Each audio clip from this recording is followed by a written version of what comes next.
నమస్కారం. ఈరోజు మనం చాలా ఇంట్రెస్టింగ్ అలాగే అంతే కాంప్లెక్స్ అయిన ఒక టాపిక్ గురించి మాట్లాడుకోబోతున్నాం. భారత రాజ్యాంగ చరిత్రలో సామాజిక న్యాయమనగానే మనకు వెంటనే గుర్తొచ్చే పదం రిజర్వేషన్లు. కాని దాంతోపాటే ఎప్పుడు వినిపించే మరో వివాదాస్పదమైన పదం క్రీమీలేయర్. అసలీ క్రీమీలేయర్ అనేది నిజంగా సామాజిక న్యాయాన్ని అట్టడుగు వర్గాలకు చేర్చుతుందా, లేక అదొక సామాజిక అవరోధంగా మారిందా? ఈరోజు మనం ఈ విషయాలను ఫ్యాక్ట్స్, డేటా ఆధారంగా డీటెయిల్గా విశ్లేషిద్దాం. ముందుకు వెళ్లే ముందు ఒక్కసారి ఈ ఆశ్చర్యకరమైన వాస్తవాన్ని మీరే గమనించండి. బీసీలకు కేంద్ర ప్రభుత్వ ఉద్యోగాల్లో 27% రిజర్వేషన్లు కల్పించి దాదాపు 33 సంవత్సరాలు గడిచిపోయాయి కదా. అయినా సరే ఇప్పటికీ గ్రూప్ ఏ స్థాయి ఉద్యోగాల్లో వారి ప్రాతినిధ్యం కేవలం 19.14% మాత్రమే ఎందుకుందంటారు? చట్టమిచ్చిన హామీకి వాస్తవ పరిస్థితులకు మధ్య ఇంత గ్యాప్ ఎందుకుందో తెలుసుకోవాలంటే ఖచ్చితంగా మనం ఈ క్రీమీలేయర్ బ్యాక్గ్రౌండ్ ఏంటో తెలుసుకోవాలి. అయితే ఈ అంశాన్ని పూర్తిగా అర్థం చేసుకోవడానికి మనం ప్రధానంగా 5 విషయాలు కవర్ చేద్దాం. 1. ఇందిరా సహాని తీర్పు. 2. క్రీమీలేయర్ నిర్వచనం. 3. Rules and ground realities. 4. 2024 data. ఇక ఫైనల్గా దీని చుట్టూ ఉన్న ఆ సైద్ధాంతిక ఘర్షణ. సరే, ఇక ఏమాత్రం ఆలస్యం చేయకుండా టాపిక్లోకి వెళ్ళిపోదాం. ముందుగా మన మొదటి section, the Indira Sahani judgment. భారతదేశ రిజర్వేషన్ల చరిత్రలో ఇదొక టర్నింగ్ పాయింట్. ఈ న్యాయపరమైన ప్రయాణం ఎలా సాగిందో చూస్తే మనకొక ఆసక్తికరమైన విషయం అర్థమవుతుంది. 1992లో Indira Sawhney versus Union of India కేసులో సుప్రీంకోర్టు ఒక కీలకమైన తీర్పిచ్చింది. ఓబీసీలకు కేంద్ర ప్రభుత్వ ఉద్యోగాల్లో 27% రిజర్వేషన్లు అమలు చెయ్యాలని స్పష్టం చేస్తూనే అసలు ట్విస్ట్ ఇక్కడ ఇచ్చింది. అదే క్రీమీలేయర్ లేదా సంపన్న వర్గాల సిద్ధాంతం.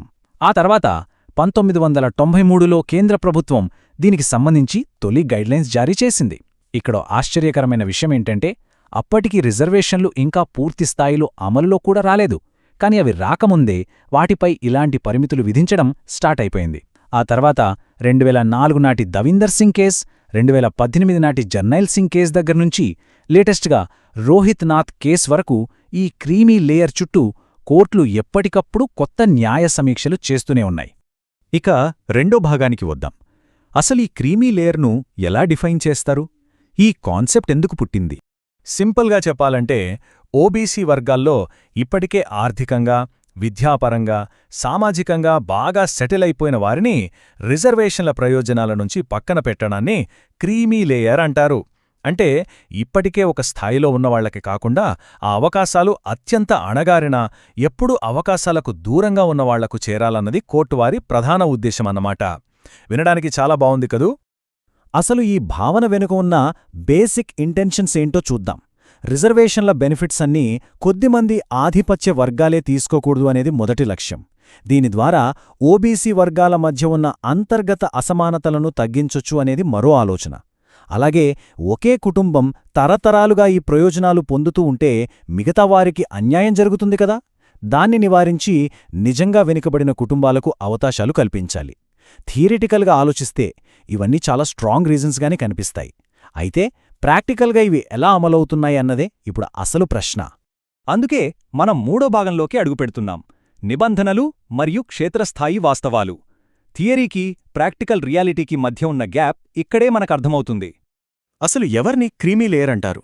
దానికున్న లెక్కలేంటి? 1993 కేంద్ర ప్రభుత్వమేమో, అలాగే రాష్ట్రాల మార్గదర్శకాలను బట్టి చూస్తే రాష్ట్రపతి, న్యాయమూర్తులు, ఎంపీల వంటి రాజ్యాంగ పదవుల్లో ఉన్నవారు, అలాగే ఐఏఎస్, ఐపీఎస్ లాంటి ఆల్ ఇండియా సర్వీసుల అధికారులు డైరెక్ట్గా ఈ పరిధిలోకి వస్తారు. అలాగే తల్లిదండ్రులిద్దరూ గ్రూప్ 2లో ఉండి 40 ఏళ్లలోపు గ్రూప్ ఏకు ప్రమోట్ అయిన వారి పిల్లలు కూడా వస్తారు. ఇక అన్నిటికంటే ముఖ్యమైనది ఇన్కమ్ లిమిట్. సంవత్సరానికి 8 లక్షల రూపాయల కంటే ఎక్కువ ఆదాయమున్న కుటుంబాలను క్రీమీలేయర్గా పరిగణిస్తారు. అయితే ఇక్కడో చిన్న మినహాయింతుంది సుమా. ఈ 8 లక్షల క్యాలిక్యులేషన్లో ఉద్యోగ వేతనాన్ని, వ్యవసాయ ఆదాయాన్ని నేరుగా కలపకూడదు. డాక్టర్లు, చార్టెడ్ అకౌంటెంట్ లాంటి ప్రొఫెషనల్స్ వరుసగా 3 ఏళ్లు 8 లక్షల పైన సంపాదిస్తే వాళ్లు కూడా వస్తారు. భారీగా సాగునీటి భూములున్న రైతులు కూడా ఈ లిస్ట్లో ఉంటారు. అయితే అసలు ప్రాబ్లం ఎక్కడొస్తోందంటే దేశం మొత్తానికి ఒకేలాగా 8 లక్షల బ్లాంకెట్ ఆదాయ పరిమితిని పెట్టడం ఎంతవరకు కరెక్ట్ అని బీసీ సంఘాలు అడుగుతున్నాయి. ఆలోచించండి. ఒక్కో రాష్ట్రంలో జీవన ఖర్చులు వేరు, ఒక మెట్రో సిటీకి, ఒక మారుమూల గ్రామానికి మధ్య ఆర్థిక పరిస్థితులు వేరు. పైగా మేము క్రీమీ లేయర్ పరిధిలోకి రాము అని నిరూపించుకోవడానికి ఒక సాధారణ బీసీ కుటుంబం ఆ సర్టిఫికెట్ల కోసం రెవెన్యూ ఆఫీసుల చుట్టూ తిరగలేక ఎన్ని ఇబ్బందులు పడుతున్నారో మనకు తెలుసు. ఒకే రూలు దేశం మొత్తానికి వర్తింపచేయడం వల్ల ఎన్నో పరిపాలనాపరమైన చిక్కులు వస్తున్నాయన్నది వాస్తవం. మరి ఈ రూల్స్ వల్ల ఫైనల్గా వచ్చిన రిజల్ట్ ఏంటి? ఇది తెలియాలంటే మనం 4వ సెక్షన్కి వెళ్ళాలి. అదే 2024 నాటి అఫీషియల్ ప్రాతినిధ్య గణాంకాలు. ఇదిగో ఈ నంబర్స్ చూస్తే గ్రౌండ్ రియాలిటీ ఏంటో మనకు క్రిస్టల్ క్లియర్గా అర్థమవుతుంది. ఇవి కేంద్ర ప్రభుత్వ సిబ్బంది వ్యవహారాల శాఖ 2024లో రిలీజ్ చేసిన డేటా. దాదాపు 32 లక్షలకు పైగా ఉన్న కేంద్ర ప్రభుత్వ ఉద్యోగాల్లో ఓబీసీల మొత్తం ప్రాతినిధ్యం 26.32% ఉంది. కానీ నిర్ణయాత్మకమైన గ్రూపే పోస్టుల విషయానికొస్తే 1,19,000 ఉద్యోగాలుంటే అందులో ఓబీసీలు కేవలం 22,000 మందే ఉన్నారు. అంటే 19.14% మాత్రమే. గ్రూప్ బిలో 21.95%, గ్రూప్ డిలో 21.15%గా ఉంది. అంటే 33 సంవత్సరాలు గడిచినా బీసీలు ఇంకా చట్టపరంగా తమకు దక్కాల్సిన 27% ప్రాతినిధ్యాన్ని చేరుకోలేకపోయారు. దీంట్లో జనరల్ మెరిట్లో సెలెక్ట్ అయిన వాళ్లు ఎంతో మనకు క్లారిటీ లేదు. దీన్ని బట్టి చూస్తే ఈ సిస్టంలో ఎక్కడో ఏదో పెద్ద గ్యాప్ ఉందని స్పష్టంగా తెలుస్తోంది కదా. ఇక 5వ మరియు చివరి భాగం ది ఫిలాసాఫికల్ క్లాష్. ఇదంతా కేవలం అడ్మినిస్ట్రేటివ్ ప్రాబ్లం మాత్రమే కాదు, దీని వెనక ఒక పెద్ద సైద్ధాంతిక ఘర్షణే నడుస్తోంది. ఇలా ప్రాతినిధ్యం తక్కువగా ఉండటానికి కేవలం క్రీమీ లేయరే కాదండోయ్, ఇంకా చాలా అవరోధాలున్నాయని విమర్శకులు గట్టిగా వాదిస్తున్నారు. భారత రాజ్యాంగంలో ఎక్కడా స్పష్టంగా రాయకపోయినా కోర్టులు విధించిన 50% రిజర్వేషన్ల సీలింగ్ ఒక పెద్ద అడ్డంకి. అలాగే ప్రభుత్వాలు బీసీలకు ప్రమోషన్లలో రిజర్వేషన్లు ఇవ్వకపోవడం మరో మైనస్. 77వ రాజ్యాంగ సవరణ ద్వారా ఎస్సీ, ఎస్టీలకు ప్రమోషన్లలో రిజర్వేషన్లు కల్పించారు, చాలా మంచి విషయం. కానీ అందులో బీసీలకు అవకాశం ఇవ్వలేదు. ఇవన్నీ చూస్తుంటే ఉద్దేశపూర్వకంగానే కొన్ని నిర్మాణాత్మక అడ్డంకులు సృష్టిస్తున్నారని బీసీ వర్గాలు ఫీలవుతున్నారు. ఇక్కడే మనం 2 డిఫరెంట్ వ్యూ పాయింట్స్ వినాలి. ప్రభుత్వం అలాగే కోర్టులు ఏమంటున్నాయంటే ఆర్థిక ప్రమాణాలు పెడితేనే కదా నిజమైన పేదలకు ప్రయోజనాలందుతాయి అని. కానీ ఓబీసీ వర్గాల వాదన దీనికి పూర్తి భిన్నంగా ఉంది. రాజ్యాంగంలోని ఆర్టికల్ 15(4), 16(4) ప్రకారం రిజర్వేషన్స్ అనేవి పావర్టీ ఎలివియేషన్ ప్రోగ్రామ్స్ కావు. అవి సామాజిక, విద్యాపరమైన వెనుకబాటుతనం ఆధారంగా ప్రాతినిధ్యం కల్పించే సాధనాలు. ఒక మనిషికి డబ్బు రావడం పోవడమనేది తాత్కాలికం. కానీ కులం పేరుతో జరిగే వివక్ష అనేది కొన్ని శతాబ్దాలుగా వస్తున్న నిర్మాణాత్మక అసమానత.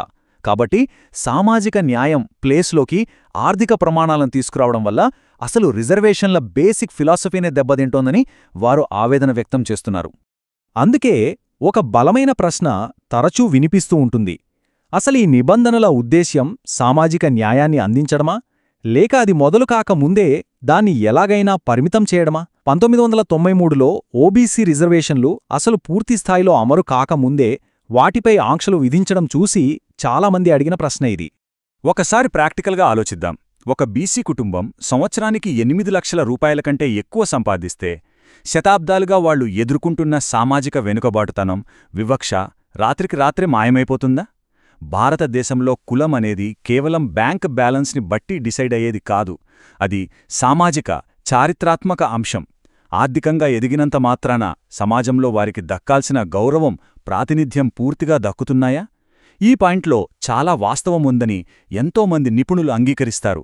సో ఫైనల్గా మనం అర్థం చేసుకోవాల్సిందేంటంటే, క్రీమీ లేయర్ ద్వారా నిజంగా సామాజిక న్యాయం అందుతోందా, లేక ఇదొక లిమిటేషన్గా మారిపోయిందా? గ్రూప్ ఏ లాంటి అత్యున్నత పోస్టుల్లో ఇప్పటికి 19% ప్రాతినిధ్యం ఉన్నప్పుడు ఈ నిబంధనలను ఇలాగే కంటిన్యూ చేయడం ఎంతవరకు కరెక్ట్ అని బీసీ సంఘాలు ప్రశ్నిస్తున్నాయి. నిజమైన సామాజిక న్యాయం జరగాలంటే కేవలం ఆంక్షలు విధించడం కాదు, అందరికీ సమాన అవకాశాలు కల్పించేలా ఒక విస్తృతమైన చర్చ జరగాలి. ఈ వీడియో చూస్తున్న మీరే ఆలోచించండి. ఈ క్రీమీ లేయర్ అనేది సామాజిక న్యాయానికి ఒక మెట్టులాంటిదా, లేక దాటలేని ఒక అడ్డంకా? ఈ విశ్లేషణను వీక్షించినందుకు ధన్యవాదాలు. మళ్లీ మరొక ఇంట్రెస్టింగ్ టాపిక్తో కలుద్దాం.